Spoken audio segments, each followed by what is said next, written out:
Alô galerinha do Príncipe da Paz, bem-vindo a mais uma videoaula. Nessa videoaula de hoje vai ser para dar uma reforçada lá nos conteúdos que nós vimos lá nos 2 primeiros capítulos do livro de vocês, tá? É o conteúdo da sua prova. Esse vídeo de hoje nós vamos tentar relembrar o que a gente viu antes daquele problema da pandemia, né? Que é quando nós estávamos nos preparando para dar a nossa primeira avaliação.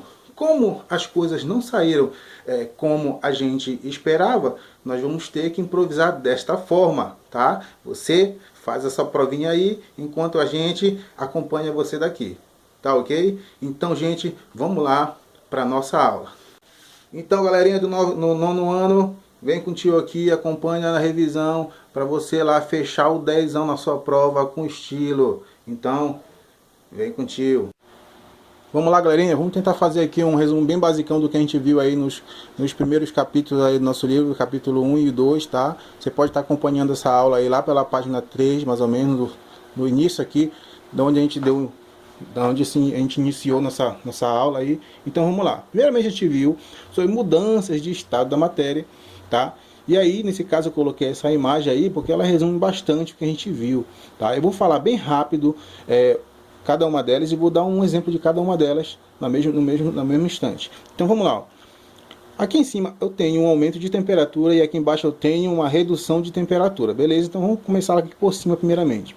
Do sólido para o líquido eu tenho a fusão. Na fusão, aí posso dizer o que? Eu tenho aí o derretimento de um gelo, tá? O sólido se transformou no líquido.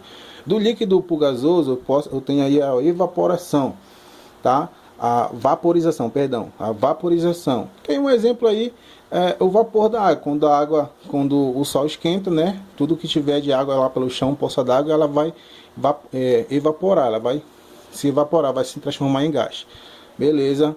E aí também aqui eu tenho a sublimação, que aí é a conversão aí do sólido para o gasoso, tá? Nesse caso aqui, ó, do sólido para o gasoso, isso acontece na naftalina, tá? Aquelas bolinhas que dão cheiro, elas se evaporam. Vamos ver aqui embaixo, rápido, olha aqui. Do gasoso para o líquido, a condensação. Aqui um exemplo, quando você está cozinhando lá uma coisa lá no seu fogão, e aí você levanta a tampa da panela, você percebe que a água que estava se evaporando, ela se condensou na tampa da panela, se transformou em líquido. Beleza? Condensação. Solidificação do líquido para o gasoso. Aí que eu tenho uma vasilhinha, um copinho com água, coloco no congelador, ele vai se solidificar, vai se transformar em gelo, solidificação. E aqui embaixo, na redução de temperatura do gasoso para o sólido, eu tenho o CO2, tá? Que nada mais é do que, no caso aí, o gelo seco. A gente viu também mudanças de estado da matéria, que foi os pontos de ebulição. A gente falou sobre o ponto de ebulição. O que seria o ponto de ebulição? É o ponto de temperatura capaz de mudar a matéria do estado líquido para o estado gasoso. Aí eu dei um exemplo aí, a água para evaporar ela precisa atingir uma temperatura de 100 graus Celsius, que esse é o ponto de ebulição. Gente, cada substância ela tem um ponto de ebulição. Por exemplo, a água, ela precisa atingir esses 100 graus Celsius. Se ela não atingir esses 100 graus Celsius, ela não vai evaporar, tá? Para que ela consiga evaporar de forma para que ela passe a atingir o período dela de evaporação, ela tem que atingir esses 100 graus Celsius, que é onde ela vai poder evaporar. Então toda substância ela tem um ponto de ebulição, que é um grau de temperatura onde ela vai poder se evaporar, tá ok? Ainda nas propriedades aí da física da matéria, a gente viu aí agora, no caso aí, a parte das unidades de medidas, que aí a gente tem aí a massa, temos o volume, tá? E aí na massa lá, a gente viu que tem como unidade de medida o quilograma, que é a sigla kg, a gente vai ter a grama, que é o Gzinho, e a miligrama, que é o mg, tá? Então esses aí são as unidades de medidas que eu uso para trabalhar com massa, tá ok? Só lembrando, gente, que massa é diferente de peso, tá? Lembra que eu falei da sala para vocês que a massa, quando você vai numa farmácia se pesar, você não vai chegar lá e dizer assim, eu vou me pesar.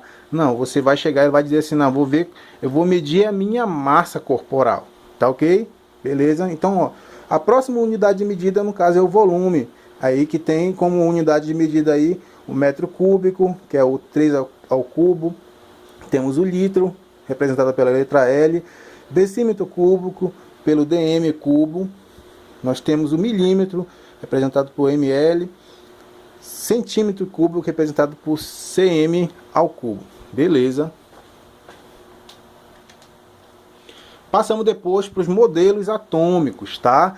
Nos modelos atômicos, existiu, na verdade, vários estudiosos, tá? que fizeram as suas teorias com base aí na estrutura do átomo, tá? Mas eu pus só um aqui que é o que mais interessa pra gente, que no caso foi o Joseph Thomson, tá? Esse cara aí, ele foi essencial, porque na teoria dele, ele disse que o átomo,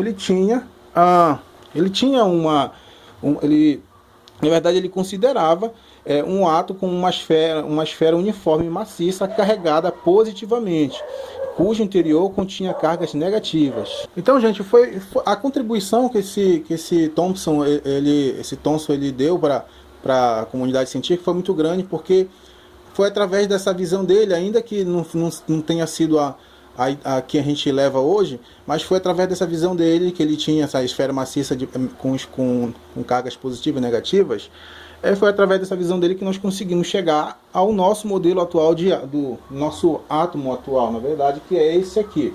Beleza? Tá? A gente vai relembrar bem rapidola como seria a estrutura desse nosso átomo aqui, que é, no caso, o átomo atual, ele é composto de... Nosso átomo atual, tá? Ele possui um núcleo e uma eletrosfera, sendo que dentro do núcleo nós temos lá os prótons e os nêutrons, tá? E na sua eletrosfera nós temos os elétrons, tá? Só lembrando agora que os prótons são partículas de cargas positivas e os elétrons são partículas de cargas negativas. Os nêutrons são partículas de cargas neutras, beleza?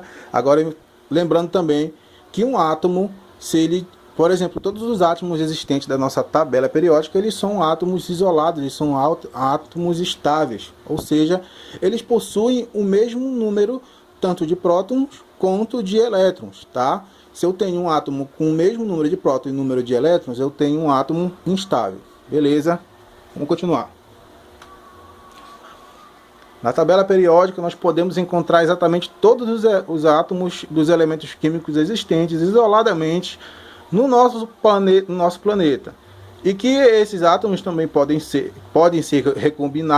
recombinarem entre si, formando novos elementos, tá? Que é o que a gente vai ver agora. Beleza? Aqui eu peguei dois átomos de lá da tabela periódica, tá? Esses dois átomos, eles estão estáveis, ou seja, eles possuem o mesmo número de elétrons e o mesmo número de nêutrons, tá? Então vamos ver agora como acontece a formação dos íons, tá? Então imagina que eu peguei e joguei dois átomos aqui, um de sódio e um de cloro, tá? Esses átomos eles estavam instáveis, eu peguei, juntei eles aqui, aproximei eles. Quando eu aproximei eles, eles vão fazer uma troca de elétrons, tá? Quando eu juntei eles vão trocar elétrons. Tá? Aí aconteceu isso aí, ó. O sódio, ele acabou cedendo um elétron para cá, para o outro aqui do lado. Quando ele cedeu um elétron para o outro aqui do lado, para o outro átomo, ele já passaram agora a ser chamado de íons, tá? Antes de trocar elétrons, eles eram estáveis, eles eram átomos. Mas a partir do momento que eles trocaram elétrons, eles passaram agora a ser íons, beleza? E aí, nesse caso, eu posso classificar esses íons como o íon que tem carga positiva e o íon que tem carga negativa, tá ok? Porque um ficou carregado positivamente enquanto o outro ficou carregado negativamente. Lembra? Ele tinha um, jogou outro para cá. Então esse aqui ficou com cargas positivas a mais, porque ele jogou um elétron, e elétron é de carga negativa. Ele jogou um elétron para lá. Então ele ficou com cargas positivas, tá bom? Então esse aqui eu vou chamar ele de cátion. E esse aqui ficou carregado com cargas negativas. Eu vou chamar ele de ânion, beleza? Então assim se formaram os íons. Então o que são os íons? Os íons, na verdade, são átomos que perderam ou que ganharam elétrons, tá? Assim também como um cátion, tá? O cátion, ele é um íon que perdeu o elétron e ficou carregado positivamente. O ânion, ele ganhou o elétron e ficou carregado negativamente, tá? O ânion é um íon que ganhou o elétron e ficou carregado negativamente.